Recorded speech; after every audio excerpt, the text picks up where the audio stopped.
ಗುಡಿಸಲೇ ಆಗಲಿ ಅರಮನೆಯಾಗಲಿ ಆಟವೇ ನಿಲ್ಲದು ಎಂದು ಆಟ ನಿಲ್ಲದು. ಹಿರಿಯರೇ ಇರಲಿ ಕಿರಿಯರೇ ಬರಲಿ ಭೇದವೇ ತೋರದು ಎಂದು ಭೇದ ತೋರದು.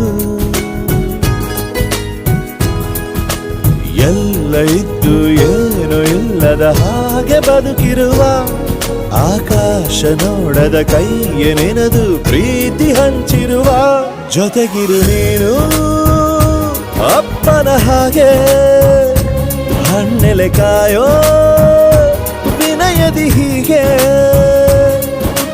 ನಿನ್ನನು ಪಡೆದ ನಾವು ಪುನೀತ ಬಾಳು ನಗು ನಗುತ್ತಾ ಬೊಂಬೆ ಹೇಳುತ್ತೈತೆ ಮತ್ತೆ ಹೇಳುತ್ತೈತೆ ನೀನೇ ರಾಜಕುಮಾರ.